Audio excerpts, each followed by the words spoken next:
Om Shanti.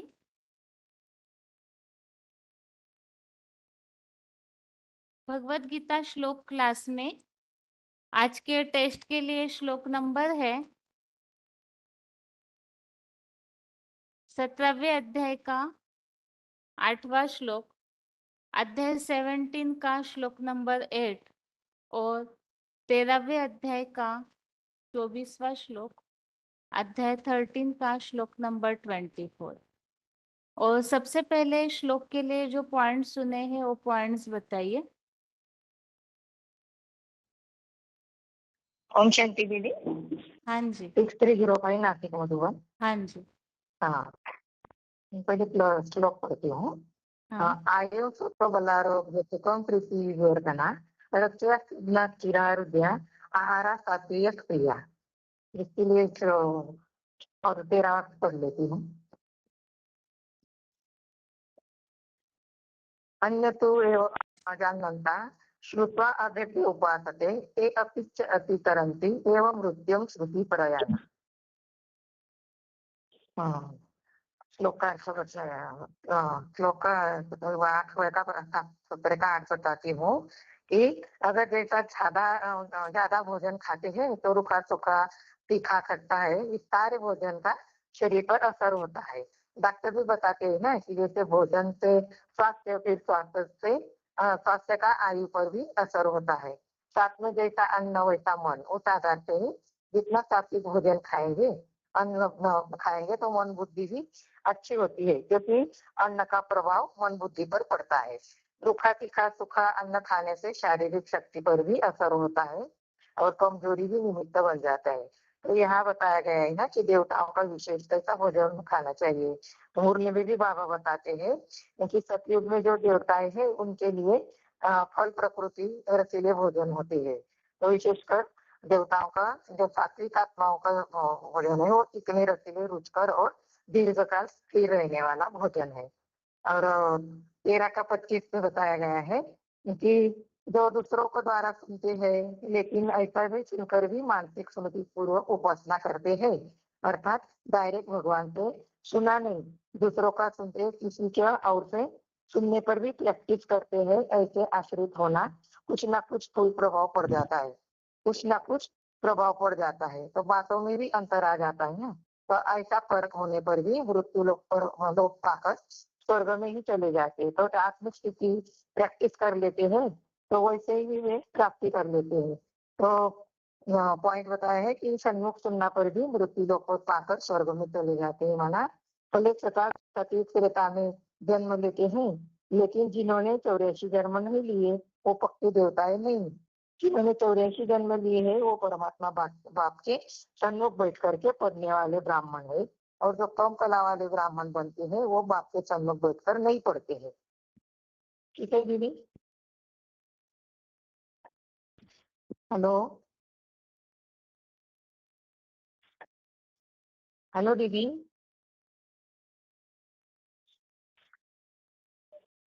Hello. Om Shanti दीदी।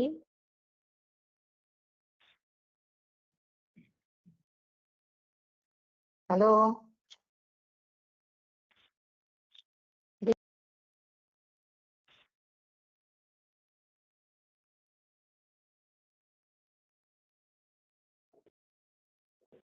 Om Shanti.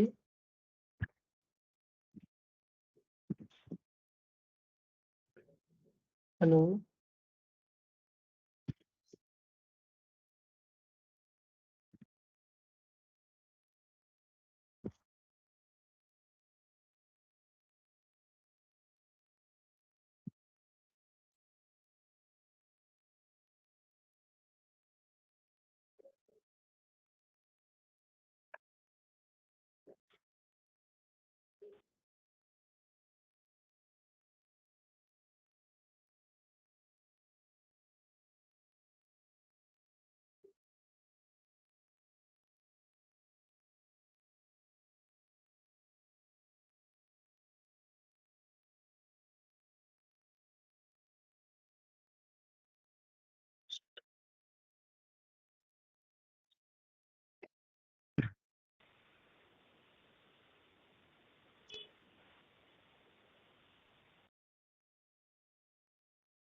Hello, बताइए।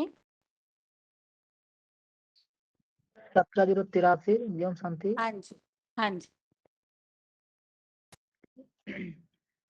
सन 13 के 25 में श्लोक मुरली में बाबा बोले कि जो सुनने वाले कौन है और स्वर्ग में नहीं आते हैं, उसके लिए बाबा बोले हैं। बाबा कहते हैं जो पुरुषोत्तम संगम युग में बाप के सन्मुख ज्ञान सुनेंगे तो संगम युग में स्वर्ग में आ जाएंगे।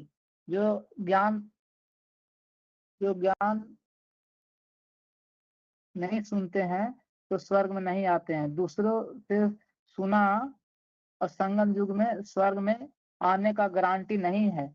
बाप से सन्मुख सुनेंगे तो जो है सन्मुख बाप सुनेंगे तो बाबा कहते हैं कि बाप कहते हैं कि तुम बच्चे स्वर्ग में जरूर आवेंगे।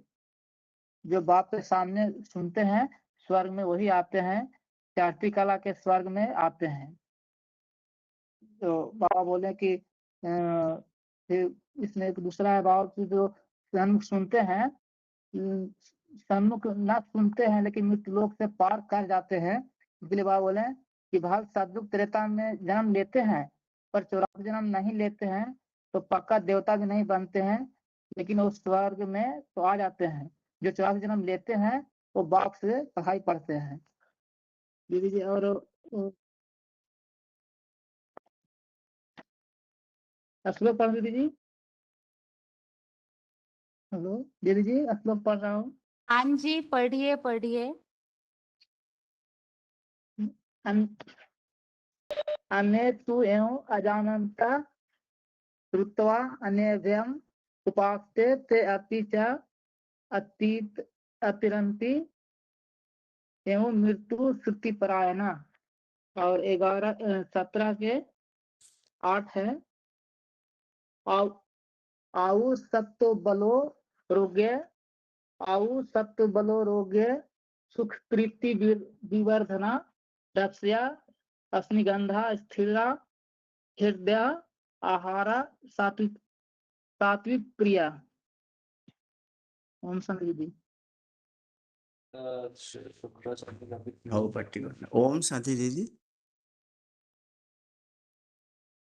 ओम शांति। हेलो हेलो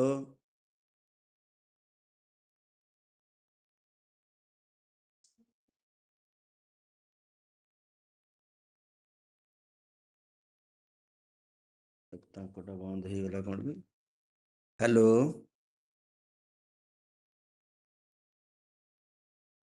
हाँ जी, बताइए भाई, आप बताइए, सुन रहे हैं हम। हाँ, ये आपको सुनाई देता है? अच्छा अच्छा, ये पॉइंट बताएंगे दीदी। ये सम्मुख न सुनने वाले स्वर्ग में नहीं जाते हैं। ये जो 922 100% स्वर्ग की बात ये बाप बोलते हैं, अगले स्वर्ग नहीं। तो बाबा तो संगम युग स्वर्णिम स्वर्ग की बात करते हैं। बाप सिर्फ ज्ञान सुनाते, दूसरे कुछ मिक्स नहीं करते। जैसे घड़े में एक बूंद विष मिक्स हो जाए, ऐसे भी उनमें गारंटी नहीं। जो मिक्स करते हैं ज्ञान में, उनमें स्वर्ग की जाने की गारंटी नहीं है। जो सम्मुख है वो दो प्रकार के सम्मुख होते हैं, एक अंदर एक बाहर के सम्मुख। दोनों सम्मुख है। बाक भी विरोधी संकल्प नहीं आते तो वो चढ़ती कला में जाते हैं, संपूर्ण स्वर्ग में आवेंगे, गिरते कला में नहीं। और 459 VCD सम्मुख न सुनने वाले भी मृत्यु लोक को पाकर स्वर्ग में चले जाते, पार कर स्वर्ग में चले जाते हैं। माना भले सतत्रता में जन्म लेते हैं, 84 जन्म लेते, पूरा 84 जन्म लेते हैं, वो बाप के सम्मुख पढ़ते। जो कम जन्म लेने वाले हैं वो बाप के सम्मुख नहीं पढ़ते। जितने जिसने पूरा 84 जन्म लेते हैं वो पक्का देवता बनते हैं। कम 83 ये जन्म लेने वाला नहीं बनते। वो बाप के सम्मुख सुनते नहीं। फिर कौन जन्म लेने वाले पक्का द्वापर में दूसरे नहीं, पद का द्वापर में दूसरा दूसरा धर्म में कन्वर्ट हो जाते हैं।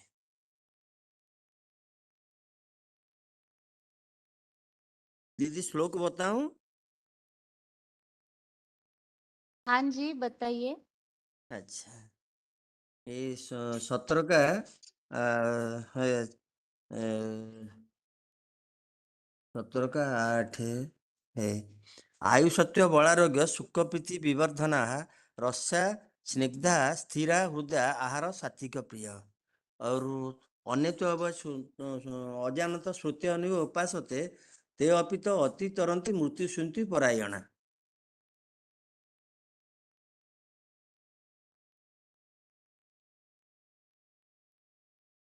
ओम शांति। हाँ जी, बताइए।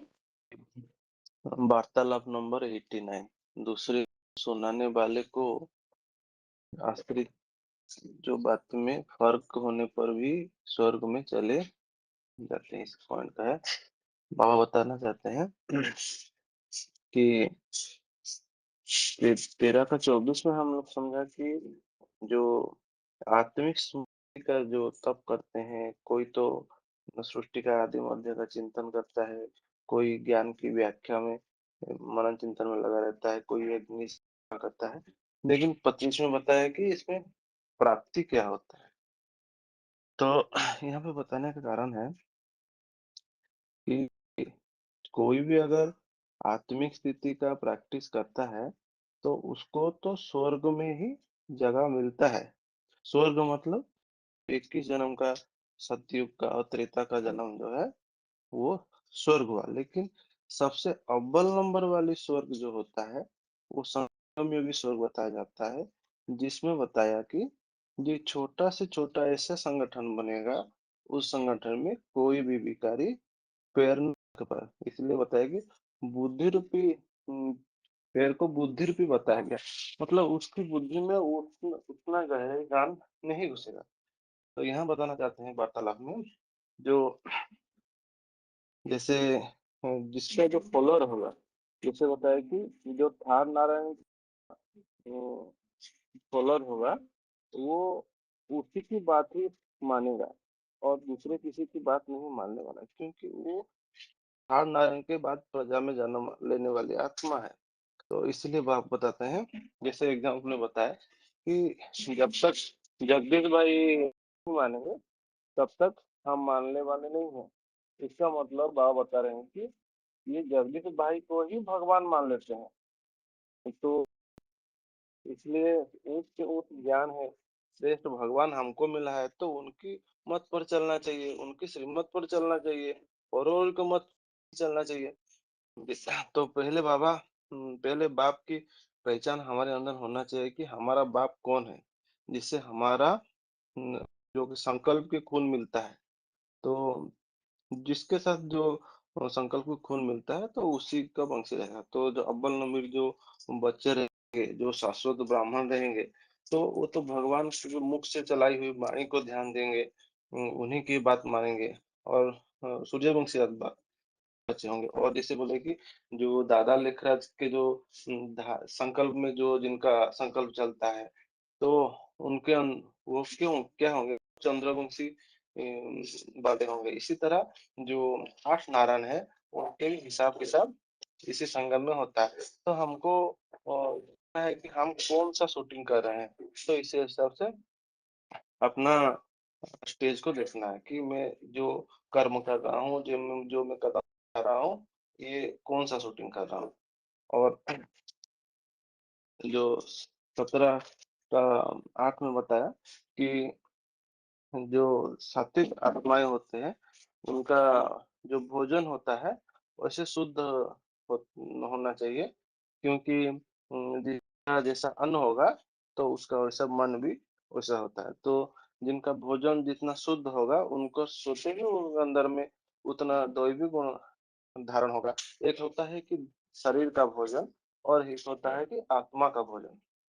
तो जिसके अंदर में मतलब अच्छे संकल्प चलते रहेंगे बुद्धि में, तो वो संकल्प भी भोजन अगर अच्छा होता है तो वो श्रेष्ठ सदगति में है बोल के माना जाता है। क्योंकि वह बोलते हैं सदगति जो होता है, मन बुद्धि की सदगति माने हर समय संकल्प आपका शुद्ध हो, किसी के बारे में ग्लानि नहीं करना है, कम बोलना है, धीरे बोलना है, मीठा बोलना है। तो ये सारी बातें श्लोक है 13 का 25 में। अन्य तो एवं अजानतम श्रुत्वा अन्येभ्यो उपासते ते अपि च अतिर अतिरन्ति एव मृत्यु श्रुति परायण। और 17 का 8 का है आयु सत्व बालारोग्य सुख प्रीति विवर्धना रस्य स्निग्धा स्थिरा हृदय आहार सात्विक। ओम शांति।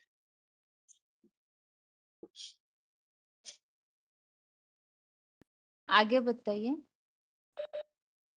ओम शांति बहन जी। हाँ जी। ये श्लोक है आयुर्सत्व बलारोग्य सुख प्रीति वर्धना रस्या स्निग्धा स्थिरा हृदया आहारा सात्विक प्रिया। इसमें ये कहा गया है वेदों और आयुर्वेद के प्रणेता धन्वंतरि के अनुसार भी धन्वंतरि को विष्णु के रूप अवतार भी कहते हैं। आयुर्वेद ग्रंथ में भी लिखा है सात्विक आहार।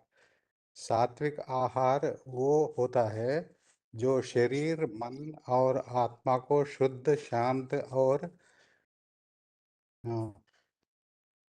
संतुलित बनाता है। यह आहार धन्वंतरि अपने आयुर्वेद ग्रंथ में कहा है और वेद पुरुषों की जीवन शैली में यह कंपलसरी है, माना नियम है ये सात्विक आहार खाने का।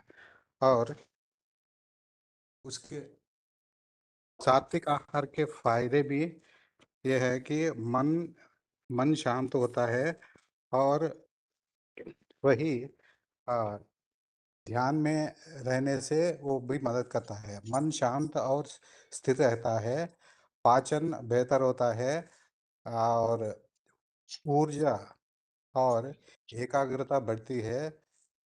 आध्यात्मिक विकास में भी यह मदद करती है, ऐसा कहा है मैं जी। यही कहना है।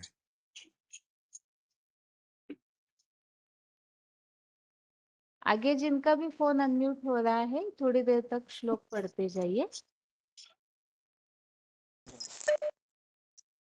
पढ़िए मत जी।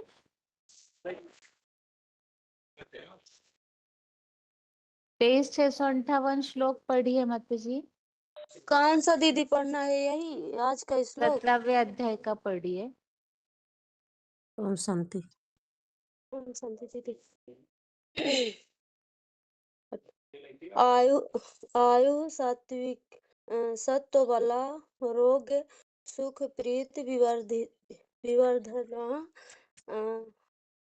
रसस्याः स्निग्धाः स्थिराः हृदयाः आहाराः सात्विक प्रियाः। आयु बुद्धि बल स्वाध्याय सुख धर्मानुकूल अपनी इंद्रियों के प्रेम भाव की सुख विशेष को बढ़ाने वाले हृदय को रुचिकर आंतों में के रक्षक चिकने रसीले दीर्घ काल स्थित रहने वाले भोजन नंबरवार सात्विक देव आत्माओं को अधिक प्रिय है।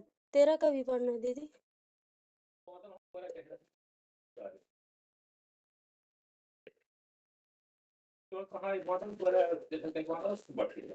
हेलो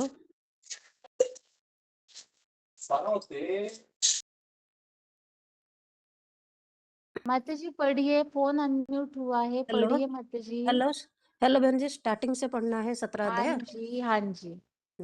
अर्जुन उवाच ये शास्त्र विधि उत्सृज्यं यजन्ते श्रद्धा अन्विता तेषां निष्ठा तो का कृष्ण सत्तो आहो रजो तमः।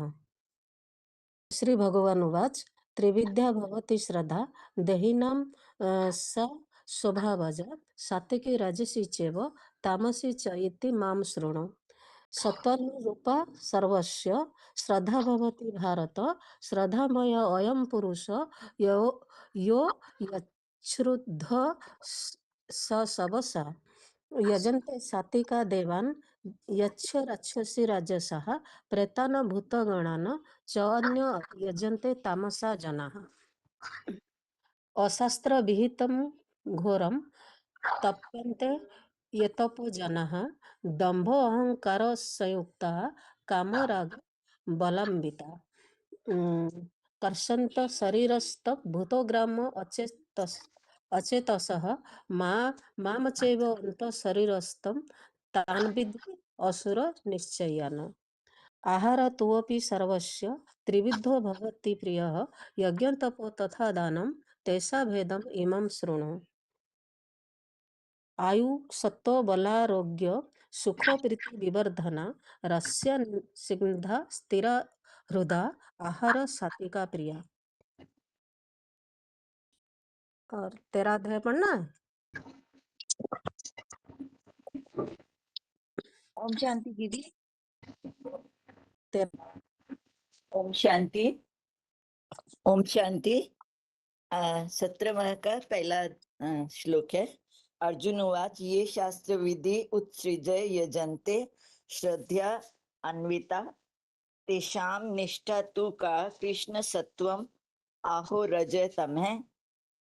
दूसरा श्लोक है त्रिविधा भवति श्रद्धा देहि नाम सा स्वभावजा सात्विकी राजसी चैव तामसी च इति ताम शृणु। तीसरा है सत्वा अनुरूपा सर्वस्य श्रद्धा भवति भारत श्रद्धामयः अयं पुरुषो यो यच्छ्रिद्ध स एव सः। चौथा है यजन्ते सात्विका देवान् यक्ष रक्षांसि राजसा प्रेतान् भूत गणान् च अन्ये यजन्ते तामसा जनाः। और पांचवा है अशास्त्र विहितम घोरम तप्यन्ते ये तपो जनाः दंभा अहंकार संयुक्ता काम राग बलान्विता। और 17 का छठा है कर्षयन्तः शरीरस्थं भूतग्रामम् अचेतसः माम चैव अन्तः शरीरस्थं तान् विद्धि आसुर निश्चयान्। आहार तु अपि सर्वस्य त्रिविधो भवति प्रियः यज्ञः तपः तथा दानं तेषां भेदम् इमं शृणु। आयु सत्व बलारोग्य सुख प्रीति विवर्धना रस्या स्निग्धा स्थिरा हृदया आहारा सात्विक प्रिया। हाँ जी दीदी। इस ओम श्लोक शांति। का अर्थ है श्रद्धा त्रिय विभाग योग। पहला श्लोक है अर्जुन वाच ये शास्त्र विधि उत्सर्ज्य जनते श्रद्धा अन्विता तेषां निष्ठा तु का कृष्ण सत्वमी आहो रजा तमा। श्री भगवान वाच त्रिविधा भक्ति श्रद्धा देहिनां स स्वभावजा सात्विकी राजसी चैव तामसी च इति ताम शृणु। सत्वानुरूपा सर्वस्य श्रद्धा भक्ति भारत श्रद्धा में एवं पुरुष जो यत श्रद्धे स एव स। जजन्ते सात्विका देवान यक्ष रक्षासी राजसा प्रेतान भूतगणान च अन्य जजन्ते तमसा जना। अशास्त्र विहितिम घोर पंते ये तपोजना दंभ अहंकार संयुक्ता काम राग बलान्विता काश्यंता शरीरस्थ भूत ग्रामम अचेतसा माम चैव अंत शरीरस्थ तान विधि असुर निश्चयान। आहार तु अपि सर्वस्य त्रिविधो भक्ति प्रिय यज्ञ तप तथा दानम तेषां भेदम इमं शृणु। आजु सत्व बल आरोग्य सुख प्रीति विवर्धना रास्य स्निग्धा स्थिरा हृदय आहारा सात्विका प्रिय। ओम शांति दीदी। ओम शांति दीदी।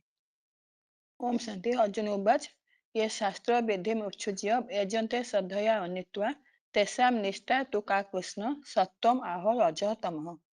श्री भगवान उवाच त्रिविधा भवति श्रद्धा देहिनां सा स्वभावजा सात्विक राजसी चैव तामसी चा इति तां शृणु। सत्तानुरूपा सर्वस्य श्रद्धा भवति भारत श्रद्धामयः अयं पुरुषो यज्ञद स एव स। यजन्ते सात्विका देवान् यक्ष रक्षांसि राजसा पेतान् पुत्रगणान् चान्य यजन्ते तामसा जना। अशास्त्र विहितं घोरं तप्यन्त ये तपो जना दम्भ अहंकार संयुक्त काम राग बलान्वित्वा कर्षयन्त शरीरस्थं भूतग्रामम् अचेतस मां चैवान्त शरीरस्थं तान् विद्धि आसुर निश्चयान्। आहार तु अपि सर्वस्य त्रिविधो भवति प्रियः यज्ञ तपः तथा दानं तेषां भेदम् इमं शृणु। आयु सत्तो बलारोग्य सुख पीति विवर्धना रस्या सिंधा स्थिरा हुद्या आहार सात्विक प्रिया। ओम शांति दीदी। ओम शांति बहन जी। हेलो ओम शांति ओम दीदी। ओम पहला शांति बहन श्लोक जी। है अर्जुन उवाच चंडीगढ़ के ये माता जी शास्त्र पढ़िए। हाँ जी, ये अर्जुन उवाच ये शास्त्र विधि मुत्सृज्य यजन्ते श्रद्धया अन्विता तेषां निष्ठा तु का कृष्ण सत्वम आहो रजतमा। श्री भगवान उवाच त्रिविधा भक्ति श्रद्धा देहिनां सा स्वभावजा सात्विकी राजसी चैव सात्विकी च इति तां शृणु। तीसरा है सत्व अनुरूपा सर्वस्य श्रद्धा भक्ति भारत श्रद्धा में अयम पुरुषो यो यच्छ्रित स एव स। यजन्ते सात्विका देवान् यक्ष रक्षासि राजसा प्रेतान् भूतगणान् च अन्ये यजन्ते तामसा जना। अशास्त्र विहितं घोरं तप्यन्ते ये तपो जना दम्भा अहंकार संयुक्ता काम राग बलान्विता कर्षयन्त शरीरस्थं भूतग्रामम् अचेतसा मां चैव अन्तः शरीरस्थं तान् विद्धि आसुर निश्चयान्। आहार तु अपि सर्वस्य त्रिविधो भवति प्रिया यज्ञ तप तथा दानं तेषां भेदम् इमं शृणु। आयु सत्व बल आरोग्य सुख प्रीति विवर्धना रस्य स्निग्धा स्थिरा हृदय आहार सात्विक प्रिया। ओम शांति। ओम शांति बहन जी। हेलो हेलो पढ़िए माता जी पढ़िए। हाँ ओम शांति बहन जी। 70 अध्याय का 1 श्लोक। अर्जुन उवाच ये शास्त्र विदम उत्सेज्य यजन्तो श्रद्धायो नीत्वा तेषां निष्ठा तु काम कृष्ण सत्व मोहरज स्तमः। 2 श्लोक। भगवान श्री भगवान उवाच त्रिविधा भवति श्रद्धा देहिनां स्वभावजा स्वात्विकी राजसी चैव तामसी चेति त्वां शृणुः। सत्वानुरूपा सर्वस्य श्रद्धा भवति भारत श्रद्धामयायां पुरुषो यो उच्चेषेद्र स एव सः चार्व। यजन्ते सात्विका देवान् यक्षराक्षसी राजसः प्रेतान् भूतगानन च अन्य यजन्ते तामसः जना।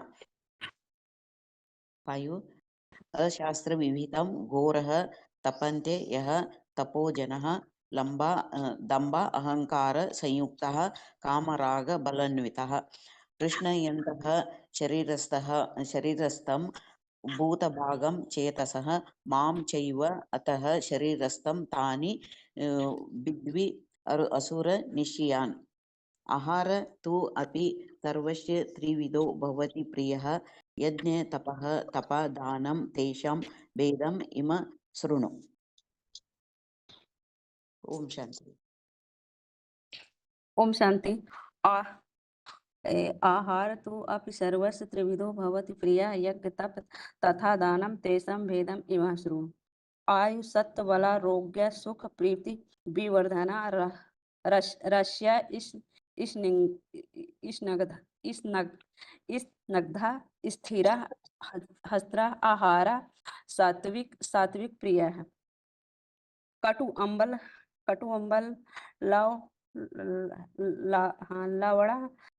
लवड़ा युष्टि तीक्ष्ण रुच विद दाहिना। आहारा राजस्य इष्टा दुख शोक काम प्रदा। यथायातं गतरसं पुति पायुर्षितं च यत्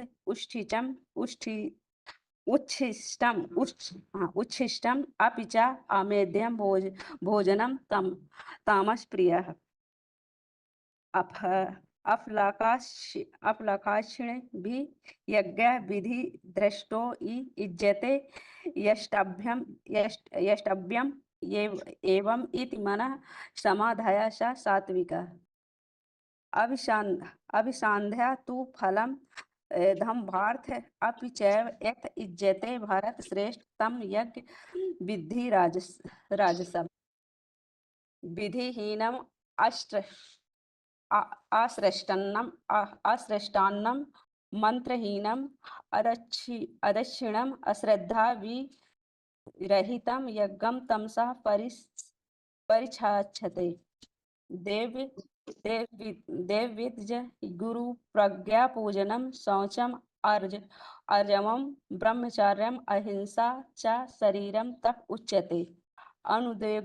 अनुदेग्यकरम वाक्यम सत्यम प्रीति प्रियहितं च यत् स्वाध्यायाभ्यासनं चैम वर्णमाक्यम तम उच्यते। ओम शांति।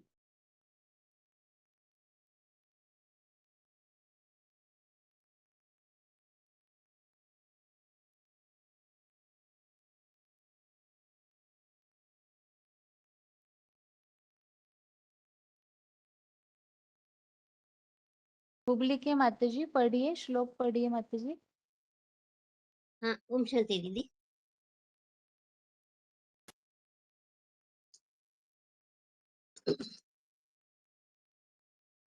पढ़िए माताजी, समय जाता है, पढ़िए। ठीक दीदी, एक मिनट। पहले से पढ़ना है ना दीदी? हाँ जी। अध्याय 17वां श्रद्धात्रय विभाग योग नामक 17वां का अध्याय 1 से 6 तक श्रद्धा का और शास्त्र विपरीत घोर तप करने वालों के विषय। अर्जुन उवाच ये शास्त्र विधिम उत्सृज्य यजन्ते श्रद्धया अन्विताः तेषां निष्ठा तु का कृष्ण सत्वम् आहो रजः तमः। श्री भगवान उवाच त्रिविधा भवति श्रद्धा देहिनां सा स्वभावजा सात्विकी राजसी चैव तामसी च इति तां शृणु। सत्त्वानुरूपा सर्वस्य श्रद्धा भवति भारत। श्रद्धामयः अयं पुरुषो यो यच्छ्रयद्ध स एव स। यजन्ते सात्विका देवान् यक्ष रक्षांसि राजसा प्रेतान् भूतगणान् च अन्ये यजन्ते तामसा जनः। अशास्त्र विहितं घोरं तप्यन्ते ये तपो जनः। दम्भाहंकार संयुक्तः काम राग बलान्वितः कर्षयन्त शरीरस्थं भूतग्रामम् अचेतसः मां चैव अन्त शरीरस्थं तान् विद्धि आसुर निश्चयान्। आहारः तु अपि सर्वस्य त्रिविधः भवति प्रियः। यज्ञः तपः तथा दानं तेषां भेदम् इमं शृणु। आयु सत्व बलारोग्य सुख प्रीति विवर्धनः। रस्या स्निग्धा स्थिराः हृदय आहारः सात्विक प्रिया। कंटिन्यू करना दीदी। कट्टम्ल लवणात्युष्णा तीक्ष्ण रूक्ष विदाहीन आहारः राजसस्य इष्टा दुख शोकामय प्रदः। आगे पढ़िए। आगे किनका अनम्यूट है, पढ़िए श्लोक।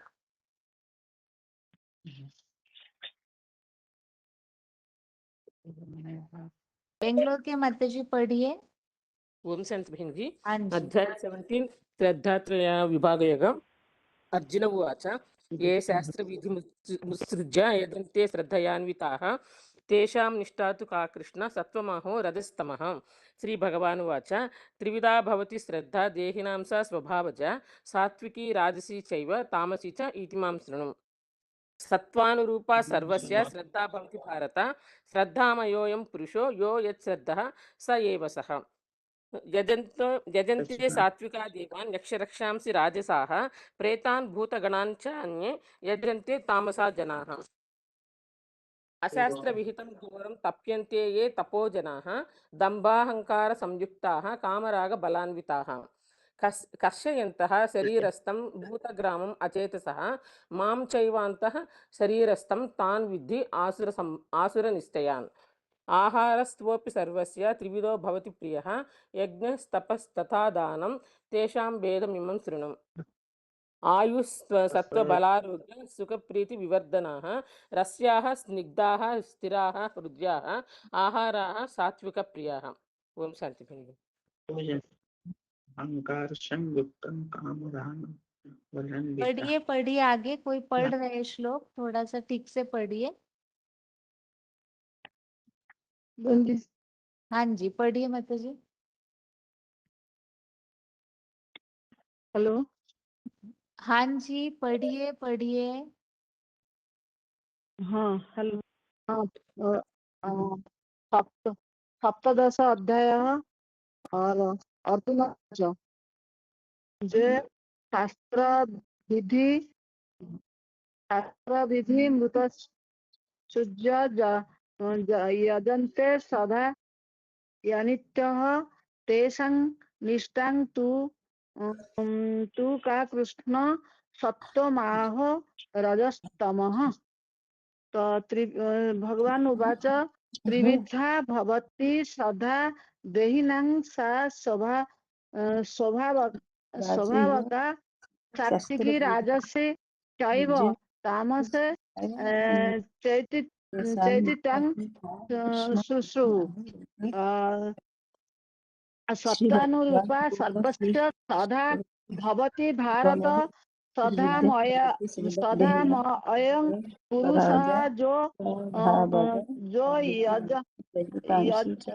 यजन्तः स एव सः। यजन्ते सात्विका देवान् यक्ष रक्षसि राजसः प्रेतान् भूत गणास्यनः यजन्ते तामसा जनाः। अशास्त्र विहितं घोरं तप्यन्ते जे तपो जनाः दम्भाहंकार संयुक्ताः कामरा सबनानिष्ठाः कर्षयन्तः शरीरस्थः भूतं ग्राममच्चे दशः मां चैवन्तः शरीरस्थं तान् विन्ध्यानुनिश्चयान्।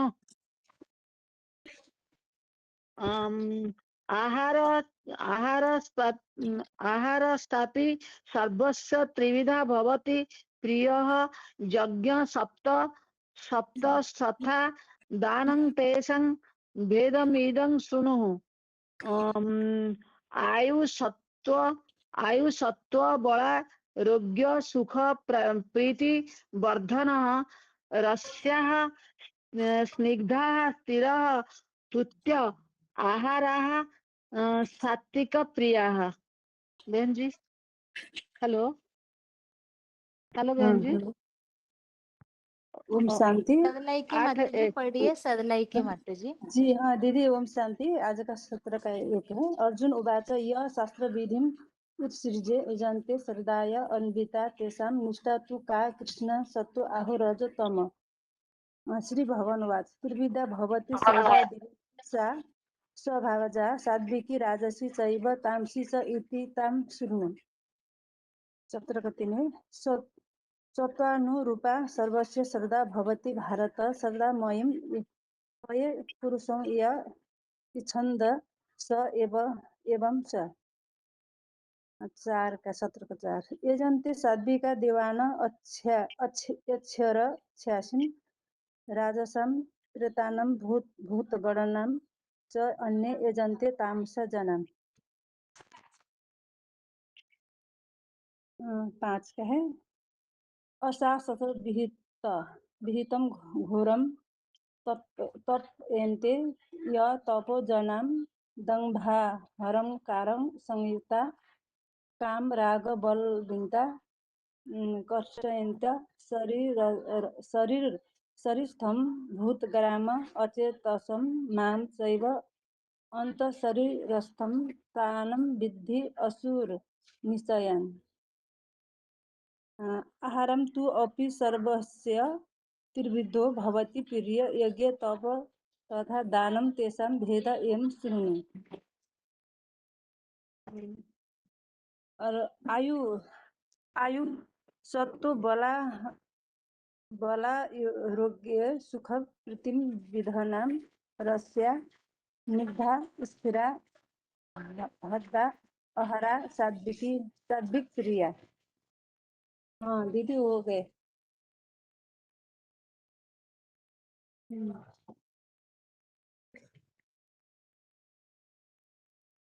हाँ जितने बता दे दीदी। ठीक है, आगे पढ़िए। हेलो हाँ जी पढ़िए हेलो माता जी। हाँ जी पढ़िए हाँ माता जी।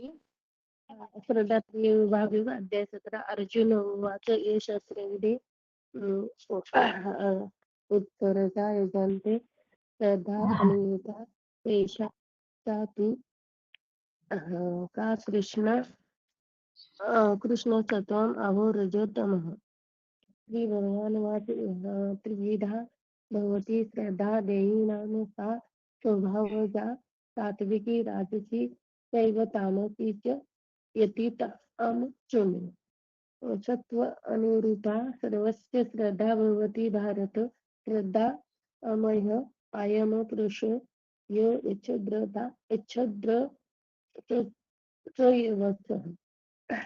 यजन्ते सात्विका देवान् यक्ष रक्षाची राजसा प्रेतान भूतगणान च अन्य यजन्ते तामसा जन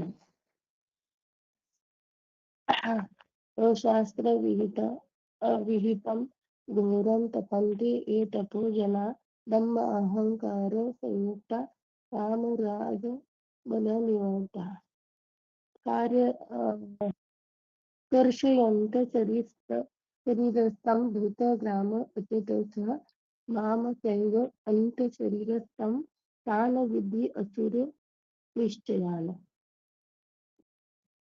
आहार तु अपि सर्वस्य त्रिविधो भवति प्रियः यज्ञ तपः तथा दानं तेषां भेदम् इमं शृणु आयु सत्त्वबलारोग्ये सुखकृति विविर्दना रस्या स्निग्धा स्थिरा वृद्धा आहारा सात्विक प्रिया।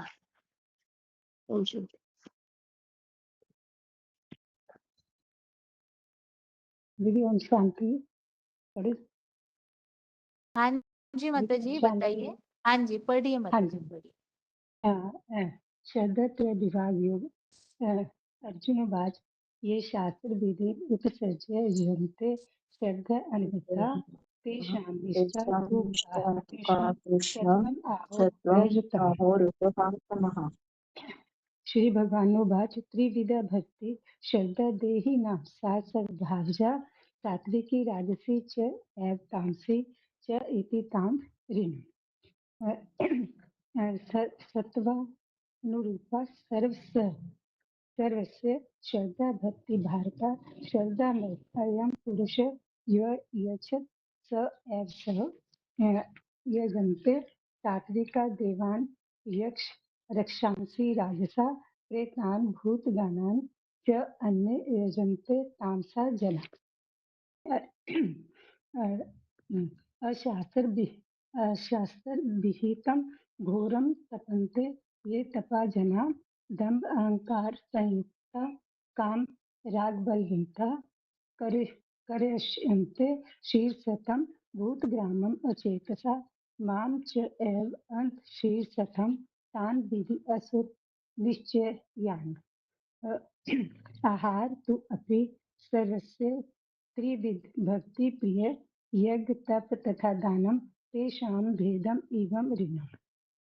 आयु सत बल आरोग्य सुख प्रीति विवर्धना रस्य शीघ्रता शीघ्र अस्य आहार सात्विक क्रिया।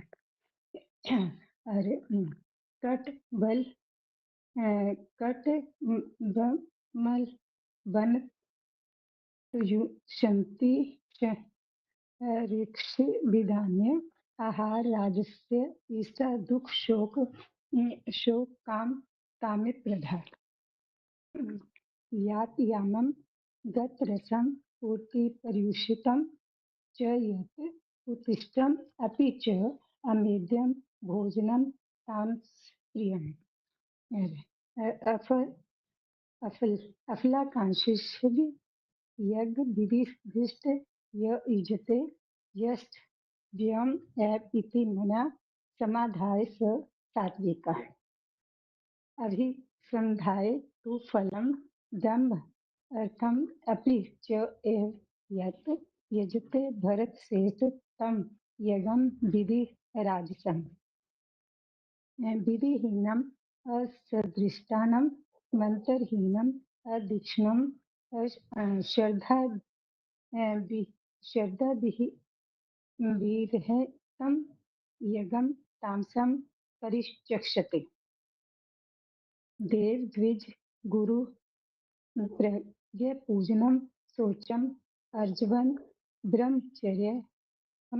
ब्रह्मचर्यम अहिंसा च शीलम तप उच्यते। अनुदेकरम वाक्यम सत्यम प्रियहितम च यत् स्वाध्याय अभ्यासनम च एव वाङ्मयम् तप उच्यते। मन प्रसादम सौम्य तम मौनम आत्म विनिग्रह भाव संशुद्धि इति एतत् तप मानसम उच्यते।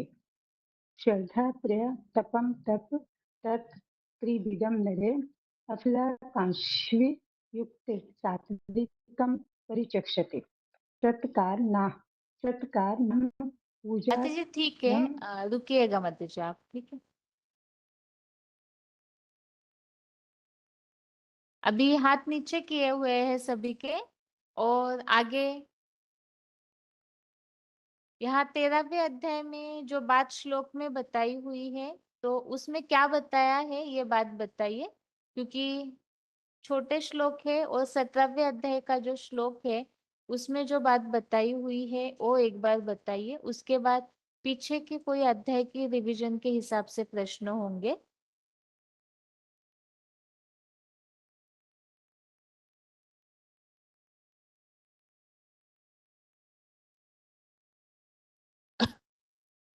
अभी काफी सारे हाथ उठे थे, एक बार हाथ उठाइए दोबारा प्रश्नों के हिसाब से। ओम शांति दीदी। हाँ जी दीदी मैंने श्लोक सुनाई ना, तो श्लोक एक बार सुना देती हूँ। बताइए। हाँ हाँ जी हाँ।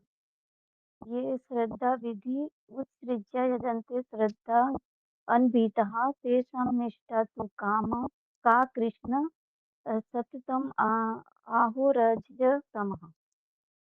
श्री भगवान वर त्रिविधा भवन्ति श्रद्धा देहिनां सा स्वभावजा सात्विक राजसी चैव तामसी च इति तम शृणु। सत्व अनुरूपा सर्वस्य श्रद्धा भवन्ति भारत। श्रद्धामय अयं पुरुषो यो अच्छेदः स एव स। यजन्त सात्विक देवान् यज्ञरक्षसि राज्यस्य प्रेतान् भूतगणान् च अन्ये यजन्ते तामस जनः।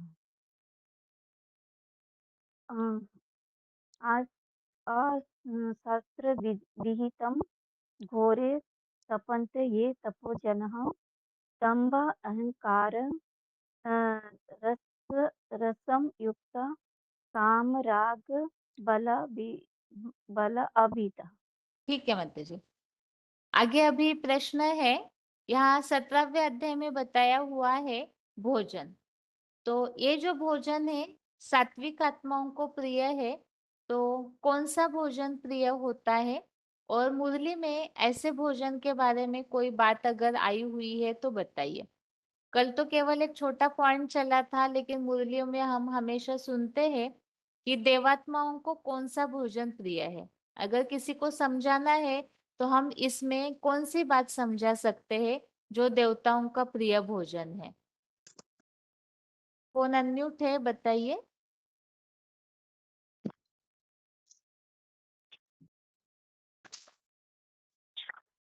हेलो। हाँ जी, बताइए बताइए, समय जाता है ज्यादा सोचने में। हेलो। हाँ जी, बताइए माता जी। दीदी मैंने श्लोक के लिए हाथ उठाया था। दीदी। हाँ जी, ओम हेलो। शांति। हेलो दीदी। 24-5-68। हाँ जी, बताइए माता जी। हेलो। मतलब जिस श्लोक के लिए श्लोक ओम शांति। ये देवताओं के लिए बताया है ना कि उनको सात्विक भोजन ही प्रिय है, जो मतलब बल को और बुद्धि को, आयु को बढ़ाने वाला चिकना, रुचिकर और रसीले व्यंजन जो हैं वही देवताओं को प्रिय होते हैं, ऐसे बताया है। बताइए आगे। हेलो।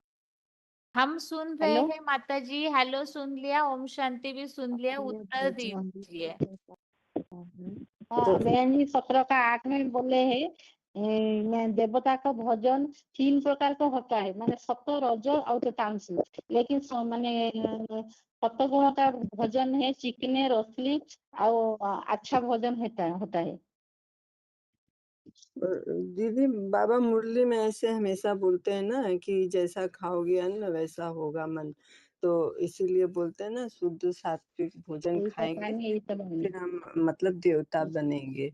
देवताओं को ऐसे ही प्रिय होता है। और जैसे कहते हैं ना कि कोई भी वो यदि जो बनाते हैं मांस पकाते हैं, तो यदि वो भोजन करेंगे तो उसकी बुद्धि भी वैसी ही हो जाएगी। तो इसीलिए वो मतलब सिगरेट पीना, बीड़ी पीना, चाय पीना, ये सब क्या देवताओं को प्रिय है क्या? तो ये सब नहीं मतलब खाना है, देवताओं को ये सब प्रिय नहीं है। तो यही बाबा ने बताया है। आगे बताइए, फोन अनम्यूट है अगला। दीदी 24-5-68। हाँ जी।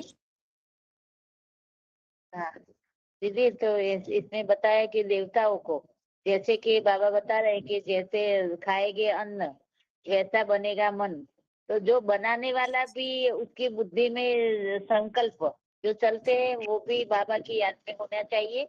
और भोजन बनाते वक्त के जैसे कि जो हमारे जो ज्ञान में चल रहे हैं खास करके वो आत्माओं के संकल्प जो अच्छे होते हैं, तो ऐसे ही उनका देवताओं के जैसे सात्विक बुद्धि अगर ऐसा शुद्ध अन्न खाएंगे तो सात्विक बुद्धि बनेगी और भोजन भी शुद्ध होता है, तो स्वतः ही दैवी गुण हमारे में आते जाएंगे। और कहा कि जैसे कि कोई को सिगारेट पिला के अथवा कुछ भी ऐसी आदत है तो वो छोड़ नहीं सकते हैं, कोई तो वो तो देवता बन ही नहीं सकते और वो विकारों को भी छोड़ नहीं सकते, तो असंभव है। तो दैवी गुण धारण करने हैं, हमें देवता बनना है, तो हमें शुद्ध अन्न खाना चाहिए और शुद्ध अन्न दोष और संग दोष से हमें उससे बचना चाहिए। और दैवी गुण वालों को भी जैसे कि हृदय को रुचिकर है और आंतों में भी रक्षक है, शरीर न आयु, बल, बुद्धि, स्वास्थ्य सब कुछ अच्छा रहे, इसके लिए वो उसको ऐसे पसंद है। और जो रजोगुणी आत्माएं है उसको मिक्स प्रकार का, थोड़ा खट्टा मीठा तीखा ऐसा पसंद होता है। और तापसी बुद्धि वालों को जैसे कि सड़ा हुआ बासी पर वो ऐसा भोजन उसको पसंद होता है। ओम शांति दीदी। काठमांडू के शांति माता दीदी जी बोलिए। ओम शांति। बाबा ने बोला है जो अब तला हुआ है ना, राशि खट्टे मीठे ज्यादा हुआ ऐसा भोजन नहीं खाना चाहिए, बासी भोजन नहीं खाना चाहिए। एक सदा मन बुद्धि से सात्विक भोजन की बात चल रही है, तो उसमें क्या क्या आता है मुरलियों में, इस संबंधित ऐसी कौन सी बातें आती है ये बताइए कि जो सात्विक आत्माओं को प्रिय है उसमें क्या क्या आ सकता है। मुरलियों में ऐसी क्या बातें बाबा बताइए, उन बातों को बताइए। क्योंकि बाबा मुरली में बोलते हैं ना कि दाल चावल आलू ही तो सबसे अच्छा वो ये है भोजन है। बाबा ने बताया है ना, दाल चावल आलू सबसे अच्छा भोजन है। आगे हेलो बहन जी। बोलिए माता फलों जी। का रस, बहन जी ओम फलों का शांति। रस, हाँ जी। जब बाबा ने बताया मुरली में जो सात्विक भोजन है, कौड़ी चावल और कौड़ी और चावल दाल आलू, दाल चावल वो आलू है सात्विक भोजन। वो खाने से देवता बनेंगे। और जो मनुष्य में संकल्प में जो भावते हैं, बाबा का याद करते हैं और रसोई करते हैं, वो वही सात्विक भोजन बन जाता है। ओम शांति। बहन जी हाँ जी। हेलो।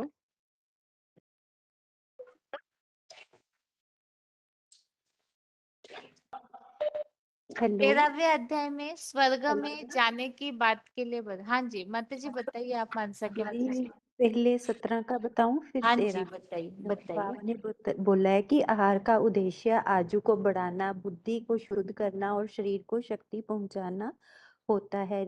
जो प्राचीन ऋषि मुनि थे वो भी ऐसा ही भोजन चुनते थे जो स्वास्थ्य और आयु को बढ़ाने वाला हो, जैसे दूध, चावल, दालें, फल और सब्जियां। ये भोजन सतोगुनी आत्माओं को बहुत प्रिय थे। ये भोजन स्वभाव को भी शुद्ध करते थे, इसीलिए बोलते हैं जैसा अन्न वैसा मन। वार्ता 1577 में बोला है 33.10 सेकंड पे, लाचारी हालत में दूध में ब्रेड डालकर खा लो, तो वो भी भूख से आधी। ज्यादा खाएंगे तो पचेगी नहीं। दूसरा पापा ने बताया कच्ची सब्जी जो है, नेचुरोपैथी के डॉक्टर बताते हैं खाना खाने से पहले कच्ची सब्जी खा लेनी चाहिए। तो कच्ची सब्जी खाने की आदत डालेंगे तो कच्ची सब्जियों से पेट भी भरेगा और कच्ची सब्जियों से और फलों से पेट भरेगा। पेट भरने की आदत पड़ेगी, इसमें बहानेबाजी नहीं करनी है। और 13 का है, बाबा ने बोला है कि जो शिव बाबा के सम्मुख सुनते हैं, सम्मुख नहीं सुनते, वो कम कला वाले नारायण बनते हैं। उसी तरह से वो कम कला वाले ही स्वर्ग में जाते हैं, क्योंकि स्वर्ग भी वैरायटी है। एक कलातीत स्वर्गीय संगम युगी स्वर्ग और दूसरा है 16 कला संपन्न कृष्ण की राजधानी। तो पहले जन्म का स्वर्ग और फिर कम कला वालों का तीसरे नंबर का स्वर्ग है। तो इसीलिए बाबा ने बताया है कि मूल पुरुषार्थ है मैं देह नहीं हूँ, मूल रूप में आत्मा निर्विकारी है। ये जानकर जो स्वस्थिति में टिक जाते हैं वो सत जोनियों से परे चले जाते हैं। सृष्टि के आदि मध्य अंत का चिंतन करना, ज्ञान की व्याख्या करना, याद का, सेवा का, लौकिक और अलौकिक कर्म करते हुए भ्रिकुटी में प्राण स्वरूप आत्मा को देख सकते हैं। ये प्रैक्टिकल ज्ञान है, इसमें भ्रिकुटी में टिकने की प्रैक्टिस करनी चाहिए।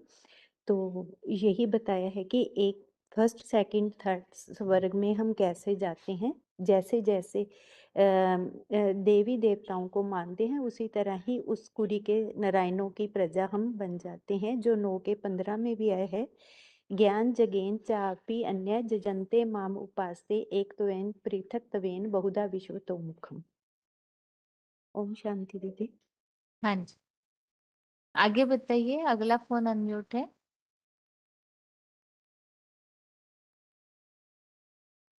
यहाँ श्लोकों में स्वर्ग में जाने के तरीके बताए हैं, आत्मिक स्थिति का अभ्यास बताया हुआ है और इससे ही अलग अलग प्रकार का पुरुषार्थ बताया है। अभी जो हम पढ़ रहे हैं 17वें अध्याय के श्लोक, उन 2-3 श्लोकों में अलग अलग प्रकार से आत्मिक स्थिति का अभ्यास बताया हुआ है जिससे स्वर्ग में जा सकते हैं। तो वो क्या बताया है, स्वर्ग में जाने वालों की कैटेगरीज के बारे में श्लोक में क्या बताया है। दीदी मैं बोल रहा हूँ। हाँ जी। इसमें बताया है कि जो सृष्टि का आदि मध्य अंत का जो चिंतन करते हैं और पूरे जो भगवान से अनन्य योग लगा के जो करते हैं, तो स्मृति पूर्वक याद करते हैं, यज्ञ सेवा का कार्य करते हैं, और आत्मिक स्थिति मतलब जो अपनी आत्मा को भरी पूरी कुटी में देखते हैं, वो स्वर्ग की एक कैटेगरी अलग है। कि एक कैटेगरी जो बताई कि जो शिव बाबा से सन्मुख नहीं सुनते हैं और अन्य से सुन लेते हैं, तो उनको वो भी स्वर्ग जाते हैं, लेकिन उनकी अपनी एक कैटेगरी होती है। जिस कैटेगरी में जैसे 3rd नंबर का नारायण का बारे में उल्लेख किया गया था भाई बाबा की वाणी में, भले वो बातों का फर्क भी होता है, लेकिन फिर भी स्वर्ग में जाते हैं। स्थिति स्वर्ग में जो अलग अलग जो सेक्शन वाली पॉइंट बोला, उस तरह से जाते हैं। भले वो दूसरों से सुना जरूर है, लेकिन आत्मिक स्थिति में रहने के कारण से वो स्वर्ग की प्राप्ति जरूर करते हैं। दीदी ओम शांति। कच्चे देवता बनते हैं, लेकिन ये कच्चे देवता कहलाते हैं। हेलो। हाँ जी, बताइए। हाँ, यहाँ बताया कि श्रद्धा 3 प्रकार है, सात्विक, राजसी और तामसी। तो ये कैटेगरी भी आएगा प्राणियों का स्वभाव अनुଯାयी। जैसे कि मिसाल दिया, सांप, बिच्छू, नाली के कीड़े होते हैं, उनका स्वभाव कैसा है, चोट मारने का, वो तामसी हो गया। तो उसी कैटेगरी का इंसान भी है, ब्राह्मण भी है। युगानुसार जैसे कि सत्य, त्रेता, द्वापर, कली, त्रिगुणमयी सृष्टि है, उसी के कैटेगरी भी लाना पड़ेगा। और संगम युग के शूटिंग प्रमाण जो श्रीमत मिलता है इधर गीता विधान के अनुଯାयी, उसी के हिसाब से जो चलते हो तो सात्विक शूटिंग कर लेते हैं। तो सात्विक माने भक्ति देवताओं का दिखाया गया, एक के प्रति अव्यभिचारी। और राजसी जो दैत्यवादी द्वापुरु से कर्मबंधन से ज्यादा प्राधान्य देते हैं, कर्म करने को ज्यादा प्राधान्य देते हैं। और तामसी जो कलाहीन कलयुग में मैली विद्या, तांत्रिक विद्या, भूत प्रेत सूक्ष्म शरीरधारी को पूजते हैं, उसको दर्शाया गया।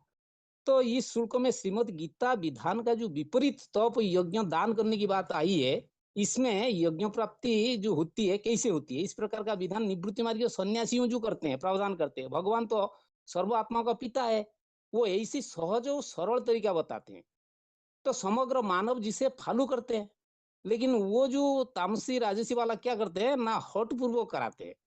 तो उनका जो माने विधि विधान है जप तप करने का, वो कोई सहज साधन नहीं है। चाहे भगवान का जो पढ़ाई, इसमें तो कूना, कब्जा, विकलांग कोई भी आए, वो कोई भी ये पढ़ाई पढ़ सकता है, ये इतना सहज है। लेकिन जप तप जो विधि विधान बना दिए, एक पैर में खड़ा होना, पानी में खड़ा होना, या आग में खड़ा होना। जैसे कि एक शुक्राचार्य गुरु था, वो क्या करता था ना, गीली लकड़ी में आग लगा देता था और धुआं धुआं होता, ऊपर पेड़ के ऊपर लटका रहता था। तो मतलब इस प्रकार का पंप एंड शू करना, दंभ अहंकार को प्रदर्शित करना, इसमें क्या होता है ना, देहवान बढ़ेगा। ये कोई योग तपस्या नहीं है, इसको तो स्त्री पुरुष कोई कर नहीं सकता इस तरीके से। कोई अंधा लूला लंगड़ा कर सकता है क्या? क्या वो भगवान का बच्चा नहीं है? तो यज्ञ तप दान तथा आहार विहार, ये सारे 3 प्रकार की होती है। इसको इसी माने 7वें अध्याय में स्पष्ट करके बताया। इस तरह मन बुद्धि को आत्मिक स्मृति में, ईश्वरीय ज्ञान में सही जानकारी से प्राप्त हुआ भगवान की पहचान करके अंदरूनी स्नेह और श्रद्धा भाव से यज्ञ सेवा तप यज्ञ करेंगे तो ज्ञान युग की धारणा सेवा, ये 4 सब्जेक्ट जो बताया, ज्ञान युग धारणा सेवा, इसमें और 8 श्लोकों में भी बताया इसका अन्न का प्रारूप। माने हम जो ईश्वरीय पढ़ाई पढ़ते हैं, शुद्धता सबसे बड़ी चीज है। ईश्वरीय पढ़ाई का जो शुद्ध अन्न नहीं खाएगा, वो उसका जीवन का लक्ष्य जो नर से नारायण, नारी का श्रीलक्ष्मी, वो नहीं बन पाएगा। ये तो सत्वगुणी चाहिए, आयुर्वर्धक, बुद्धि, बल, स्वास्थ्य और विशेष आत्मिक प्रेम भाव को बढ़ाने वाला जो चिकने स्थिर रहने वाले का आहार है, तथा जैविक खेती से खुद की कमाई, खुद की मेहनत, खुद की रुसाई, ईश्वरीय स्मृति से अपने हाथ से बना प्रभु को समर्पित करके ब्रह्माभोजन समझ करके खाना भी चाहिए। तब जाके बुद्धि आपका क्या बनेगी, सात्विक स्थिरियम बनेगी।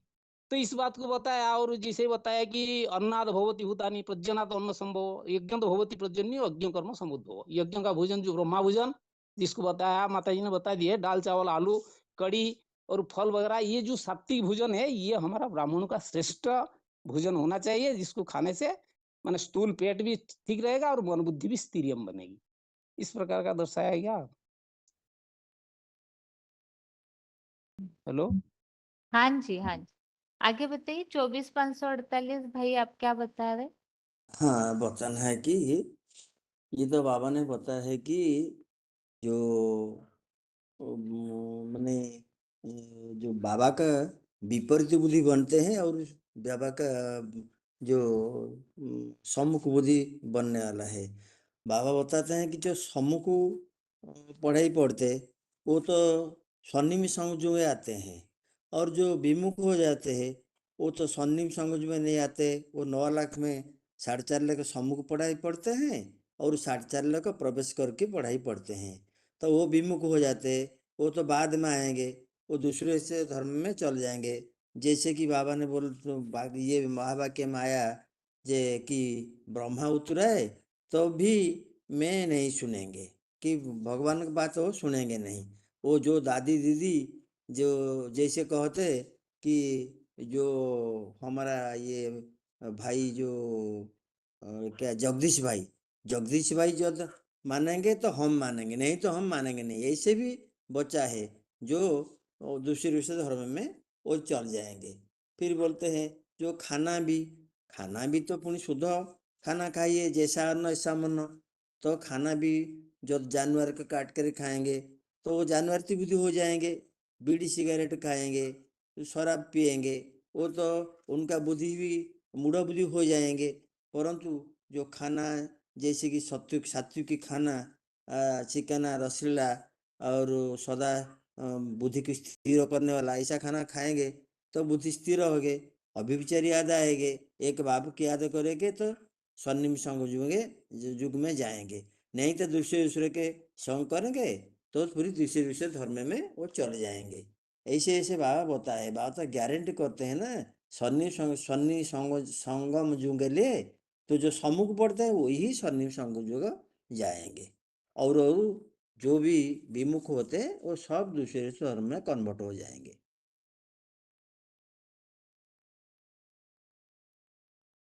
दीदी ओम हाँ शांति। जी, ठीक है। ओम शांति। अभी हाथ नीचे किए हैं सभी के फिर से। और जैसे कि पिछले हफ्ते के टेस्ट में एक प्रश्न हमारा चल रहा था, यज्ञ। भक्ति मार्गीय लोगों को हमें इस बात को समझाना है कि इस यज्ञ से प्राप्ति हो सकती है। तो उसके बारे में हम क्या समझाएंगे? यहाँ पर ज्ञान मार्ग का जो यज्ञ जो भगवान आकर के स्थापित करते हैं वो कौन सा यज्ञ है, और भक्ति मार्गीय जो यज्ञ है उससे क्या नुकसान होता है, और अलग अलग प्रकार की जो प्राप्तियां बताई जाती है भक्ति मार्गीय यज्ञों के द्वारा, तो इसमें जो अंतर श्लोकों में आया हुआ है उसके साथ हमें स्पष्ट करना है कि भगवान आखिर कौन से यज्ञ में स्वाहा करने के लिए बता रहे हैं। और इसी के लिए ही हमें अलग अलग प्रकार की जो बातें आई हुई है श्लोकों में, ऐसे श्लोक ढूंढिए जो 8वें अध्याय में है, 6वें अध्याय में भी कुछ बातें हैं, 9वें अध्याय में भी कुछ बातें हैं। तो उन श्लोकों में से बताइए कि वास्तव में किस प्रकार से हमें यज्ञ करना चाहिए, यज्ञ दान तप करना चाहिए, इस संबंधित गीता में क्या बताया हुआ है। यज्ञ भक्ति मार्ग में अलग अलग प्रकार से किए जाते हैं, लेकिन हमें इस बात को स्पष्ट करना है कि भगवान आकर के कौन से यज्ञ की स्थापना करते हैं, किस प्रकार का दान, किस प्रकार का पुण्य करने के लिए बताते हैं। हाँ बहन, ओम शांति बहन जी। बाबा हाँ ने जी। बताया है ना, भक्ति मार्ग में वेद शास्त्र पढ़ने, यज्ञ तप दान पुण्य करने से कोई फल नहीं मिलता है, मिलते तो अल्पकालिक फल मिलता है। ज्ञान मार्ग में सदाकालिक फल मिलता है, ऐसा बताया है। इसके लिए श्लोक आया है ना 8/28 में, वेदेषु यज्ञेषु तपस्सु चैव दानेषु यत् पुण्य फल प्रदिष्टम अत्यति तत्सर्वमिदं विदित्वा योगी परस्तान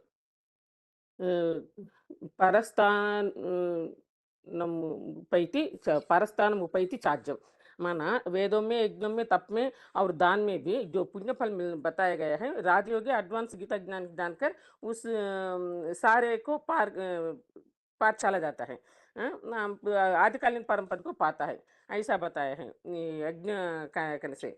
बहन जी, मैं VCD पॉइंट्स को प्रिपेयर करके रखा है बहन जी, आप बताए ना वो मतलब बताती हूँ। पॉइंट्स तो सुनते ही है ना, तो कौन से मतलब यज्ञ संबंधित जो है यज्ञ हाँ, संबंधित है तो यज्ञ बताइए संबंधित माता जी। जो पॉइंट्स आप जी बताए है ना, बताइए बताइए बताइए। ओके अम्मा। VCD नंबर 1902 में 8 मिनट्स के बाद आया हुआ पॉइंट है, वेदम यज्ञम और तप का फल अल्पकालीन होता है।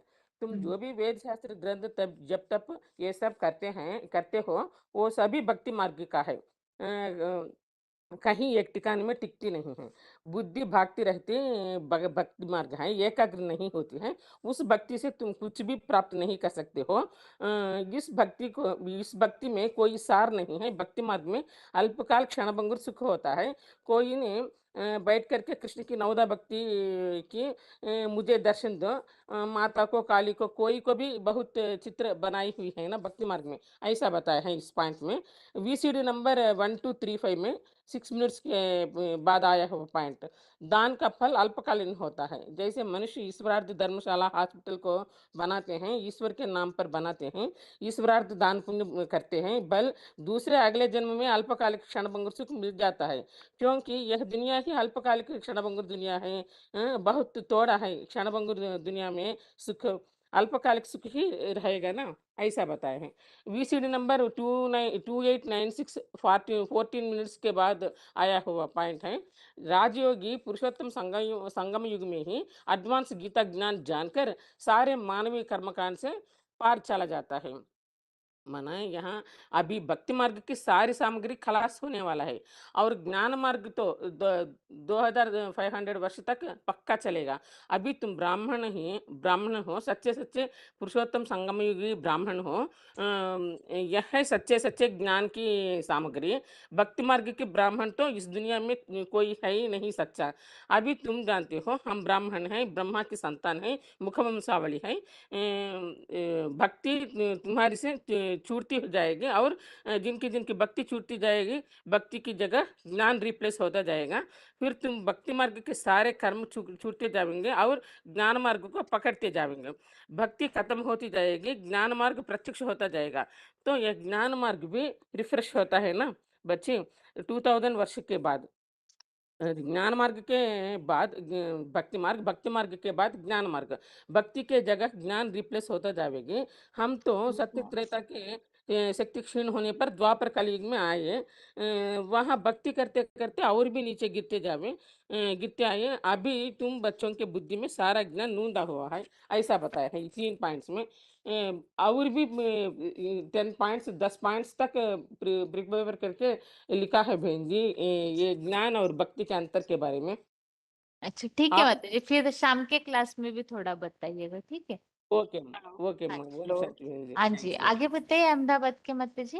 हेलो दीदी, ओम शांति। हाँ नौमा जी अध्याय में 7वें श्लोक में है, कुंती पुत्र जो तू करता है तो तू खाता है कि पीता है, अपने के उमंग उत्साह से ज्ञान यज्ञ सेवा करते हैं, तो जो देता हो वो आत्मस्टार रूपी स्मृति को सर्वोच्चम रूहानी तप करता हूँ, वह सब मुझे एकमात्र अव्यक्त मूर्ति शिव बाबा को अर्पण कर दो। ये तो भक्ति मार्ग में तो कोई प्राप्ति नहीं होती है, और ज्ञान मार्ग में तो प्राप्ति होती है, तो शिव बाबा को अर्पण कर दो। न भक्ति मार्ग में कर्म करते हो तो भी कोई फल नहीं मिलता है।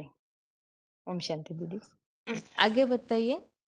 दीदी 8 का 12 में आएगा, सर्वद्वाराणि संयमे मनोहृदय निरुद्ध च। मतलब सारे ही नव इंद्रिय द्वार संपूर्णता वश करके मन को अंतःकरण में रोककर आत्मा की प्राण शक्ति को योग की धारणा में आधारित भ्रिकुटी में स्थिर कर। और दीदी एक है 8 का 28वां है, वेदेषु यज्ञेषु तपसु चैव दानेषु यत् पुण्य फलम प्रदिष्टम। मतलब नर निर्मित वेदों में, यज्ञों में, तप में, दान में जो भी पुण्य फल बताया गया है वो अल्पकालीन है। राजयोगी यह जानकर सारे ही नव इंद्रिय, सारे मानवीय कर्मकांड के पार चला जाता है और स्वर्गीय आदिकालीन विष्णु लोकीय वैकुंठ के कलातीत परम पद को पाता है। हेलो हाँ जी बताइए। दीदी 14 का 25 है, हाँ जो मान अपमान में समान है, परिवर्तन में मित्र शत्रु दोनों पक्षों में सदा समान है, यज्ञ सिवा सभी संसारिक बंधनों वाले कर्मों का समुचित त्यागी है, वह गुण संघात से परे वैकुंठवासी विष्णु समान कहा जाता है। फिर रेफरेंस श्लोक भी है इसके साथ, 2 का 45 3 का 9। ठीक है क्या दीदी? हाँ जी, अपना रोल नंबर बताइए माता जी। 13561। कहाँ से बात कर रहे हैं? पुणे से। अच्छा, आगे बताइए। अगला फोन अनम्यूट हाँ, है। इसी दीदी 1 मिनट एक और बताती हूँ। हम्म, 14 का 16 भी है। रुद्र ज्ञान यज्ञ के श्रेष्ठ सेवा कर्मों के संगम युगी पुण्य कर्मों के फल स्वरूप अच्छे कर्मों का सात्विक निर्मल फल सतयुग का स्वर्गीय सत्व प्रधान या सत्व सामान्य त्रेता कहा जाता है। तो भक्ति मार्ग में भी दीदी राम का अश्वमेध यज्ञ प्रसिद्ध है, जिसमें अपने मन को कंट्रोल करना बताया गया है। अश्वमन को कहा जाता है। ये भी ठीक है क्या दीदी? हाँ जी इसमें माता जी। रुद्र ज्ञान यज्ञ की बात आई है दीदी। हम्म, हेलो ठीक है माता जी। हाँ जी दीदी, बताइए माता जी। 9 का 16 है दीदी। इसमें है ना, ये बताया जैसे यज्ञ में महामंत्रों का उच्चारण किया जाता है ना, तो बाबा बोले है ना, मन मना भव होके मंत्रों का उच्चारण, बाप को याद करना, तो मंत्रों का उच्चारण हो गया। और जैसे यज्ञ में दूध दही धृत डाला जाता है ना, तो स्मृति रूपी धृत हो गया बाप की याद का। और अग्नि में जैसे अग्नि जलती है तो उसमें विकारों का विकार भस्म होते हैं, और तो वहां पे जड़ अग्नि की बात है, आहुति दी जाती है। तो और जैसे आहुति दी जाती है ना यज्ञ में, भक्ति मार्ग में तन मन धन से किया जाता है, तो यहाँ बाबा बोले हैं ना, तन मन धन से अपने समय संबंधी और उनकी ताकत को भी लगाना, इस चीज की भी हमें यज्ञ में आहुति देनी है। तो और इसके नीचे जो बताया है कि आदिदेव बना आदम ही सारी जड़ चेतन सृष्टि का बीज है, जिसमें सारा ही विराट पुरुष या इस सृष्टि वृक्ष समाया हुआ है। सृष्टि बीज के ऊपर आया ना दीदी ये। हेलो हाँ जी माता जी। दीदी, ठीक है क्या? अभी ठीक या गलत ये तो नहीं बता सकते, हम सुन लिया सिर्फ।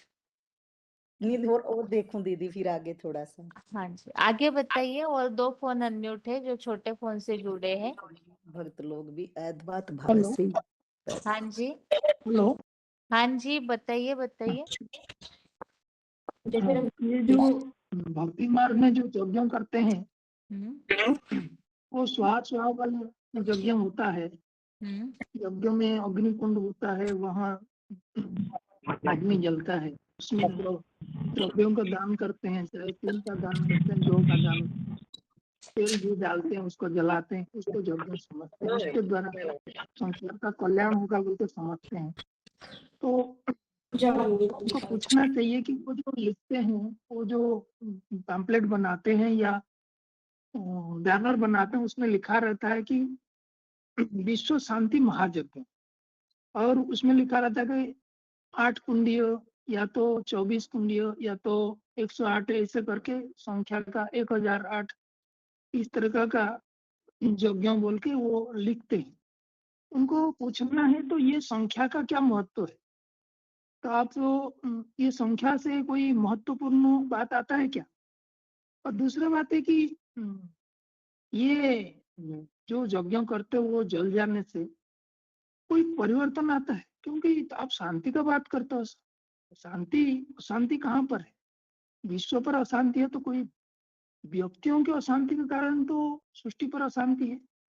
तो मन किसी का अशांत है, विचार अशांत है, जीवन अशांत है, तो कर्म अशांत है। तो जो परिवर्तन करना है, उस स्थूल चीजें जलाने से, स्वाहा कर देने से वो मन में अशांति में शांति कैसे आ जाएगी? तो मन की शांति आने के लिए मन के विचारों में क्या गलत हो रहा है, क्या उल्टा चल रहे हैं, उसको ठीक सुधारने से ना जीवन सुधार होगा। तो वास्तव में ये यज्ञ तो आपका मन में होना चाहिए। मन में कोई चीज का हम कोई समस्या आता है तो उसको विचार सागर मंथन करके सोचते हैं तो उसका हल निकलता है। तो उसके वजह में आप अग्नि जला करके उसको कुछ जो खाने पीने की चीजें हैं, लोगों को जिस दुनिया में खाने पीने का समस्या रहता है, दाम बढ़ रहा है, तो वो चीजों को जला देने से क्या फायदा हो? फायदा तो नहीं होगा, वो जल कर राख हो जाएगा और आपके मन में अशांति जो थी वो बनी रहेगी। तो मन को शांत करना है तो उसमें विचार सागर मंथन का जरूरत है। और ये जो संख्या जो दिया है वो 24 24 आत्माओं ने इस तरीके का विचार सघन मंथन करके बुद्धि को एकाग्र किया होगा, मन को एकाग्र किया होगा। तो यह 108 आत्माओं की बात है, 1008 आत्माओं की बात है, जो कि भक्ति मार्ग में इन्हीं संख्या का ही महत्व, इतनी आत्माओं का ने विशेष कर्म करके विशेष पुरुषार्थ किया। इस कारण से इस संख्या के आधार पर वो कुंड बना करते। कुंड का मतलब है कि वो बुद्धि रूपी घड़ा जिसमें मनन चिंतन मंथन होता है और बुद्धि को एकाग्र करके जीवन परिवर्तन का लक्ष्य लेकर के कर्म किया। तो उसका यादगार में यूं भक्ति मार्ग चीज आगे करके तुम जो ये कर्म कांड के रूप में ये यज्ञ करते हो, उससे फायदा कुछ नहीं होता है। दूसरा बात है कि इसके लिए जो भक्ति मार्ग में इस तरीके का सृष्टि परिवर्तन के लिए भगवान ने भी आकर के यज्ञ रचा था। उस यज्ञों के यादगार में आप यज्ञ बना रहे हो, तो असली नाम उसका है कि अविनाशी अश्वमेध रुद्र गीता ज्ञान यज्ञ। तो ये अविनाशी था, जो भी जो सृष्टि पर इस ज्ञान यज्ञ के आधार पर आत्मज्ञान और परमात्मा ज्ञान का सृष्टि पर पुनरुद्धार हो जाता है और आत्मज्ञान आत्मा में रह जाते हैं और आत्म की स्थिति में वो टिक जाता है। दूसरा है कि ये अश्वमेध होता है। ये सारे समस्याओं का कारण है मन की संकल्प, मन की चाहत। मन जो अनेक विचारों में दौड़ता है, भागता रहता है, तो उसको कंट्रोल करना है। माना जो विचार है अनेक विचार में नहीं लेकर के कंट्रोल्ड विचार में जाना है। लिमिटेड विचार होगा तो हम उसका लक्ष्य लेकर के काम कर पाएंगे। तो ये मन रूपी अश्व को स्वाहा करने की बात है, इसलिए नाम दिया अश्वमेध। तो ये रुद्र ज्ञान यज्ञ नाम पड़ता है, अर्थात रुद्र के द्वारा ये ज्ञान यज्ञ होता है। अर्थात जो ज्ञान का मनन चिंतन मंथन करके संकल्पों की खूनी क्रांति लाता है, तो उस आधार पर वो जो परिवर्तन का प्रक्रिया का फाउंडेशन डालता है, उसके लिए उसका नाम पड़ जाता है रुद्र गीता ज्ञान यज्ञ। तो असलियत ये बात है, तो उसके लिए गीता में भी आता है कि अनेक प्रकार की 4 अध्याय में अनेक प्रकार की यज्ञों के बारे में बताया। उसके बाद 4 अध्याय का 33 नंबर में श्लोक में बताता है त्रयान रब्बमया यज्ञान ज्ञान यज्ञ परम तपो सर्वम कर्मम अखिलम पार्थ ज्ञाने परिसमाप्यते। अर्थात जितने भी प्रकार के भौतिक पदार्थों का यज्ञों का दान करते हैं, चाहे 5 प्रकार स्वास्थ्य रोकने का यज्ञ करते हैं, कोई भी प्रकार का यज्ञ करते हैं, उससे श्रेष्ठ है ज्ञान यज्ञ। गीता भी वही बात बोलता है। ये गीता की बात को महत्व न देकर आप द्रव्य यज्ञ में मत मन देते हो। तो ये ज्ञान का यज्ञ करना चाहिए। कोई भी समस्या का हल आप विचार से अगर मंथन करेंगे तब जाकर के उसका हल निकलेगा। और उसके बाद दूसरा श्लोक में आया है, 4 अध्याय का 34 नंबर श्लोक में भी आया है तद्विधि प्रणिपाते न परिप्रश्नेन सेवया उपदेक्षन्ति ते ज्ञानम ज्ञानिनम तत्वदर्शिनम। अर्थात ये जो कोई भी समस्या है उसका समाधान का रास्ता है मनन चिंतन मंथन। और उसके लिए बोला कि ये जो सृष्टि परिवर्तन का प्रक्रिया में भगवान आकर के जो परिवर्तन का ज्ञान दे रहे हैं, उस ज्ञान को समझ लेना चाहिए। उसके लिए परमादर पूर्वक और प्रश्नोत्तर पूर्वक जो ज्ञानी जन है उनका संपर्क करके ये ज्ञान को समझ लेना चाहिए, जो कि जीवन परिवर्तन का औषधि है। ओम शांति। ठीक है।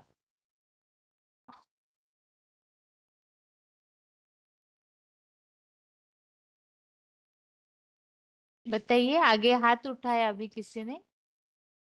हाँ, हेलो दीदी। हाँ जी। जो जैसे कि जो आगे तप वाली बात है ना, जैसे बाबा बोले कि यह भक्ति मार्ग में तो जैसे साधु सन्यासी ने धूनी जला करके तपस्या करते हैं, सोचते हैं कि हम तो माना आत्मिक स्टेज में हो गए हैं तो स्वर्ग में पहुंच जाएंगे। तो बाबा बोले कि तुम्हारी तपस्या तो माना जीते जी तुमको भगवान के याद से ने तुमको राख करना है, इंद्रियों को जला देना है, फिर बाप के स्टेज में पहुंच जाओगे ना, तो स्वर्ग में पहुंच जाओगे जब स्टेज बन जाएगी तुम्हारी। तो ये ठीक है ना ये बात ठीक, दीदी? आगे बताइए कोचिन। हाँ, यज्ञ जो है वो हमारे मन बुद्धि को स्थिरता देने के लिए एक भगवान के साथ। तो यहाँ पर दो चीज है, एक तो शारीरिक तपस्या यज्ञ और दूसरा है मन के पर उठाने के यज्ञ। तो भगवान जो करते हैं ज्ञान यज्ञ, क्योंकि आत्मा जो है वो अमर अविनाशी है, देह जो है वो विनाशी है। तो यज्ञ जो करते हैं, जो भक्ति मार्ग में जो करते हैं, वो तो अब दान पुण्य ये सब फल तो देते हैं, लेकिन वो उनकी जो है वो शॉर्ट रिजल्टेड है। लेकिन मन के ऊपर जो यज्ञ करते हैं, जिसको ज्ञान यज्ञ बोलते हैं हमारे में, उसके बिहाफ पे जो यज्ञ करते हैं वो हमें अखंड सुख शांति में पहुंचा देते हैं। तो अगर यज्ञ करेगा तो शाश्वत सुख का जो यज्ञ करेगा वही अच्छा, या जो शॉर्टेस्ट यज्ञ करेगा वो अच्छा, ये अपने आप को डिसाइड करना है। तो भक्ति मार्ग वाले को मुझे समझाना है, तुम्हारे यज्ञ करने में फायदा तो है, लेकिन वो शॉर्टकाली यज्ञ है, ऐसे करके उसको समझाना है। तो इसमें भगवान भी बोलते हैं ना, ज्ञानी तो आत्मा मुझे प्रिय है। तो प्रिय तो आनंद काल के लिए होते हैं। तो भगवान आके जो भक्ति मार्ग में जो गाते हैं उनके भी फल तो देते हैं, लेकिन उस फल लेने से आत्मा जो है वो अगले जन्म में, एक जन्म के लिए शायद हो सकता है, लेकिन भक्ति के फल जो भगवान आके देखते हैं साक्षात्कार, लेकिन ज्ञान के जो फल जो भगवान आके देते हैं वो 21 जन्म की प्राप्ति, स्वर्गवासी बनने के सुख देते हैं। ज्ञान यज्ञ से मन को, बुद्धि को, अपने संस्कार को भगवान के जैसे उठाना, देवता बनना, ये है। तो इस तरीके से समझाना है। ठीक है।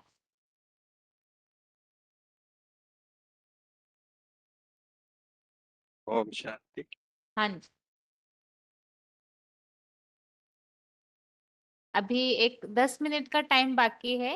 हाथ एक बार फिर से नीचे किए हुए हैं और बिना देखे जिन्हें श्लोक याद है वो बताइएगा। सबसे पहला प्रश्न ये है,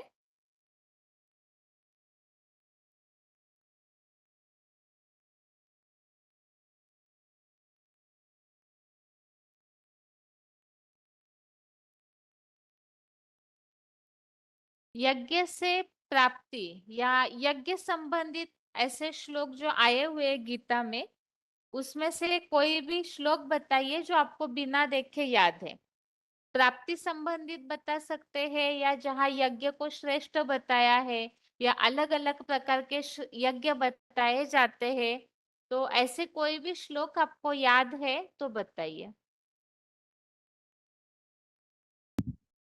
हाँ, श्रेयं द्रव्य मयात यज्ञ ज्ञान यज्ञ परम तप सर्वकर्म अखिलम पार्थ ज्ञान परिसमाप्यते भोक्तारं यज्ञ तपसा सर्वलोक महेश्वर सुहृद सर्वभूतानां ज्ञानतमां शांतिमुच्यति।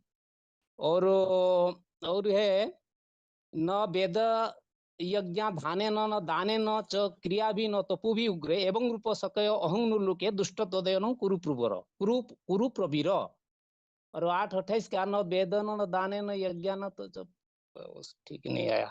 चलो, और दूसरा है अहं ही सर्व यज्ञाना माने भुक्तार च प्रभुरेव च न तु मांग अभिजानन्ति तत्त्वेनं अत्यवन्ति ते। ठीक है, आगे बताइए उदयपुर के माता जी। दीदी वो भाई ने बता दिए थे अभी 2 वाला नहीं श्लोक। नहीं, श्लोक आपको याद है तो बताइए, आप कोई बात नहीं, रिपीट होने से भी बताइए।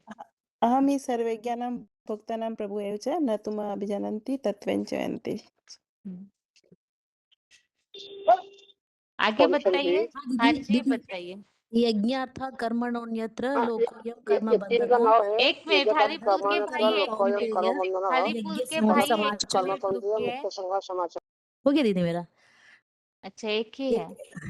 हाँ, एक ही है दीदी। और दूसरा एवं रूप शक्य लोके ये 11 जगह 28 श्लोक है, और एक श्लोक है 8 जगह 28 श्लोक, वेदेषु यज्ञेषु तपस्सु चैव दानेषु यत्पुण्य फल प्रदिष्टम अत्यति तत्सर्व विदित्वा योगम परम स्थानो प्रति चर्यम। और श्लोके अहंगी सर्व यज्ञानं ज्ञान यज्ञ परम तपो सर्व कर्म फल अर्थं ज्ञान परिसमाप्यते। ओम शांति। आगे ओम बताइए। शांति दीदी। हाँ जी दीदी एक ही बताइए। याद है ये यज्ञ से रिलेटेड, भोक्तारम यज्ञ तपसाम सर्वलोक महेश्वरम, भोक्तारम यज्ञ तपसाम सुहृदम सर्वभूतानां ज्ञात्वा माम शांतिम ऋच्छति। आगे बताइए। Phone hello. अनम्यूट है। हाँ जी बताइए। ओम शांति। हाँ जी। एक श्लोक है, द्रव्य यज्ञ तपो यज्ञ युव यज्ञ तथा पर स्वाध्याय ज्ञान यज्ञ यथैव संचित व्रता। ये 4 प्रकार की यज्ञ बताया, और ये यज्ञ को जानने वाले सब तीक्ष्ण व्रत वाले होते हैं। और इसमें भी बताया कि सब यज्ञ में से स्वाध्याय ज्ञान यज्ञ सबसे श्रेष्ठ है, क्योंकि सारे जो भी मानवीय कर्मकांड है वो स्वाध्याय ज्ञान यज्ञ में स्वाहा हो जाता है। और बोल रहा है भुक्तारम यज्ञ तपसा सर्वलोक महेश्वर ज्ञातम सर्वोदम सर्वभूतानां ज्ञातम शांतिम इच्छति। ओम शांति। हाँ इष्टं जी। भोगं हिवो देवा दास्यन्ते यज्ञ भाविता तदर्थानं प्रदायेभ्यो यो भुङ्क्तेस्तेन एव स। यज्ञशिष्टासिनः सन्तु मुच्यन्ते सर्वक्लेशि भुञ्जते ते त्वहं पापं ये पचन्त्यात्मकारणं। अन्नाद् भवन्ति भूतानि पर्जन्यात् अन्नसम्भवो यज्ञ भवति पर्जन्यो यज्ञ कर्म समुद्भवम्। कर्म ब्रह्मोद्भवं विद्धि ब्रह्माक्षर समुद्भवम् तस्मात् सर्वगतं ब्रह्मं नित्यं यज्ञ प्रतिष्ठितम्। 3 का 12, 13, 14, 15। हाँ जी आगे बताइए। भुवनेश्वर के माता जी हाँ बताइए। दीदी। ओम शांति। ये 3 का 9 है। यज्ञार्थात् कर्मणः अन्यत्र लोकोऽयं कर्मबन्धनं तदर्थं कर्म कौन्तेय मुक्त संग समाचार। ये भोक्तारं जगतः सर्वलोक महेश्वर सुहृद सर्वभूतानां ज्ञात्वा शांति मुच्यते। और याद नहीं दीदी। अच्छा आगे अच्छा। बताइए। अगला फोन अनम्यूट है। ओम शांति सर। हाँ जी। ओम शांति दीदी। ओम शांति बताइए। तीसरा अध्याय में 10वां श्लोक है। स यज्ञः प्रजासत्ता पुरोवाच प्रजापतिः अनेन ससविष्ठायज्ञेशः वः अस्तु इष्टकामधृक्। हेलो का।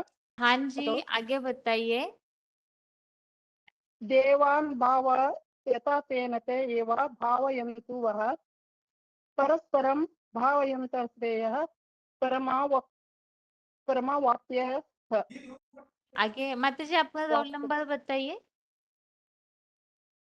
हुबली मधुबन से 28372। अच्छा ठीक है आगे बताइए। फोन अनम्यूट है जिनका बताइए। 1 ही मिनट का टाइम है हमारे पास। हम बताएंगे बहन हाँ जी। जी बताइए। 1 मिनट। आगे बताइए तब तक जिनका अनम्यूट है। 13514 बताइए माता जी। त्रिपुर। यज्ञशिष्टासिनं सन्तो ओम मुच्यन्ते शांति। सर्वकिल्बिषयः हम्म, भुञ्जते त्वं घं पापा में पंचत्वात्मक कारणम्। आगे माता जी आप बताइए। 13514। ओम शांति। हाँ 18 जी। के 5th श्लोक। यज्ञ दान तपः कर्मणा इत्याज्यं कार्यम् एव च यज्ञ का दानं तपः च एव भावनानि। ये दूसरा श्लोक। 17 के 24। यज्ञे तपसि दाने च स्थितिः सतीति सा युच्यते कर्म च एव तत्यं सतीति एव अभिधीयते। दूसरा श्लोक भी है। 25th श्लोक 17 में 25। तत्तिदि अनिबिशन्तया फलं यज्ञ तपः क्रियाः दानक्रियाः च विविधाः क्रियन्ते मोक्षे। दूसरा श्लोक भी 24 17 के 24। तस्मात् ओम इति उदाकृत्य यज्ञदानतपः क्रियाः परिवर्तन्ते विधाने सततं ब्रह्मवादिनां। बस इतना ही है। अच्छा आगे बताइए। आगे अभी किसी का अनम्यूट किया है। भोपाल के माता जी आप बताइए। दीदी एक 3 का 14 है भोक्त ये है ना, अन्नाद भवति भूतानि पर्जन्याद अन्न संभव यज्ञात भवति पर्जन्यो यज्ञ कर्म समुद्भव। और ये याद थे इसलिए भूल याद नहीं आ रहे थे। हाँ जी। एक एक और भी दीदी याद है 4 का 24 नंबर का जो श्लोक है ना, 4 का 24 ब्रह्मापर्णम ब्रह्म हरिर ब्रह्म गानो ब्रह्मा, ये मुझे याद नहीं है, मैं देख के बोल रही हूँ। ब्रह्मणोहुतम। हाँ, ब्रह्मणा हुतम ब्रह्मोव तेन गंतव्य ब्रह्म कर्म समाधिना। आगे दीदी बताइए। हाँ दीदी, श्रेयान द्रव्यमयात यज्ञात ज्ञान यज्ञ परंतपम सर्व कर्म अखिलम पार्थ ज्ञाने परिसमाप्यते। आगे बताइए। एवं ज्ञात्वा कृतं कर्म पूर्वैरसि मुमुक्षुभिः कुरु कर्म कुरु कर्म एव तस्मात् त्वं पूर्वैः पूर्वतम कृतम्। ठीक है, माता जी बताइए। हाँ हाँ जी उत्सर्ग बताइए माता जी। हाँ अहम वैश्वानरो भूत्वा प्राणिनां देहमाश्रित प्राणापान प्रचायुक्तम सदुविदम ब्रह्मर्पणम ब्रह्महरि ब्रह्मज्ञो ब्रह्माउतम ब्रह्मदेव गंतव्यम ब्रह्म कर्म समानिधि। 2 श्लोक में। ठीक है, आगे बताइए माता जी। यज्ञशिष्टा संतो मुच्यन्ते सर्वकिल्बिषे भुञ्जते ते त्वदं पापा ये पचन्ते आत्मकारणो ब्रह्मार्पणं ब्रह्महवि ब्रह्मांगणो ब्रह्मणाहुतं ब्रह्महन्तेन कर्तव्य ब्रह्म कर्म समाधिना ओम वैश्वानरो भूत्वा प्राणिना देहमाश्रित प्राणापान समायुक्तं पंचामन्यं चतुर्विधम्। ठीक है माता जी। ठीक है, अभी आज के लिए गीता क्लास यहाँ ही पूरा करते हैं। बाकी अगले क्लास के हिसाब से, जैसे कि यहाँ भोजन की बात चल रही है अभी के 3 श्लोकों में, तो इस प्रसंग में अगर कोई पॉइंट्स ऐसे मिलते हैं, क्योंकि इस श्लोक संबंधित एक्यूरेट पॉइंट तो ऐसे नहीं मिला है, तो इसीलिए जहाँ तामसी भोजन की सात्विक भोजन की बात है, तो ये रसीले चिकने भोजन ऐसे शब्दों सहित अगर कोई पॉइंट मुरली का मिलता है तो बताइए। बाकी अन्न दोष संबंधित तो काफी सारी बातें आती है मुरली में, लेकिन इस श्लोक में जो शब्द आए हैं उस अनुसार अगर कोई पॉइंट किसी को मिलता है तो उसका VCD या वार्तालाप नंबर जरूर बताइए। और इसके अलावा आगे के श्लोकों में जो बासी कड़वे खट्टे ऐसे जो अलग अलग बातें बताई हुई है, अगर किसी को भी इस प्रसंग में कोई पॉइंट मिलता है तो बताइएगा। अभी आज के लिए गीता क्लास यहाँ ही पूरा करते हैं। ओम शांति।